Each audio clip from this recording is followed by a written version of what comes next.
What's going on, everybody? It's your boy Spencer. I haven't done this in a while, and I definitely want to I want to try to do it a little bit more. I kind of just did it with Fluent Ease, but I haven't. Like, one thing I used to do all the time were these videos called step-by-step combo tutorials where I'd like find these combos from the meta.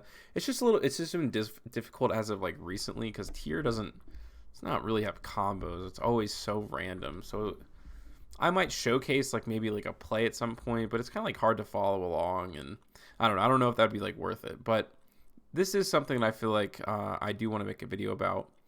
So no one really knows, like, there's so many different variations of Spright, and I think one of the more popular versions that people seem to do is just regular Spright, like pure Spright, and with a bunch of hand traps.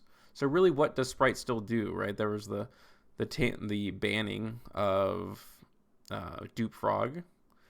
Everyone's like, okay, well, they can't make Toad anymore, so now we got to try all these different variations of it, which is actually just not true. So this is from the Chalice Slime Monthly that MVT puts on. I've never actually watched them live, but I usually catch the replays. This is from the top 8 matchup, and this is how the turn went. So I'm going to go ahead and explain everything, kind of how this entire turn happens.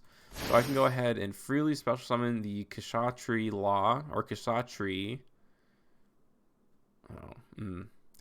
I hate saying the names of these stupid monsters. Kshatriy.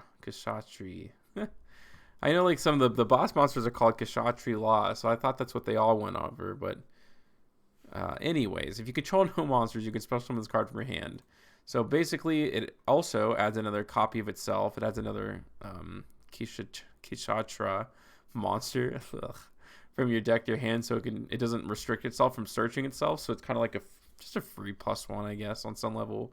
But more importantly, if it declares an attack or your opponent activates a monster effect, you get to banish a card face up on the field. Any face up card. It doesn't have to be the monster that activated its effect, which is really cool. So it's kind of like Pankratops, but just like strictly better and so many different other ways.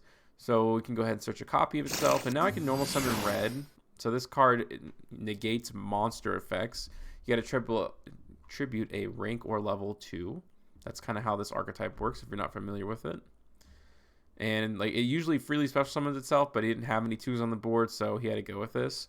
But Spright Blue says if you control a level or rank 2 monster, you can special from the hand. So when this card is special summoned, you get to add a Spright monster from deck to hand. So that's going to go ahead and add a Spright Jet. Jet's kind of the same way. If you control a level or rank 2, you can special summon it, and when it's special summoned, it adds a spell and trap. So this is where you can add different stuff. So the traditional card that you're going to search is Spright Smashers. So this lets you banish a card on the field, which is very good. But there's also another application. Like, some people I've seen, especially at the YCS, I saw this a few times in the matches that I watched. In the new card, Spright Double Cross. Now, if you did search this card, you would play this differently. This red would actually be in this zone right here, because what it does is, this is interesting. Actually, never mind. You can actually still search this card like through the end board. I'll show it and talk about it maybe a little bit more at the end. But you can go ahead and not overlay, go into the new Spright Sprint. So when it's link summon, you get to Foolish Burial, a level 2 monster. So what you're going to do is you're going to send a Silent Angler. So Silent Angler, or not Silent Angler, I was just playing my Water XYZ deck. Nimble Angler. So when it's sent to the graveyard, you get to special summon 2 Nimble Beavers from the deck, essentially. So that's what's going to happen here. So bring out 2 of these bad boys. Then you can overlay those 2, go into Gigantic Spright. Detached material. You definitely want to use this sprint because you want to get this zone open for Elf.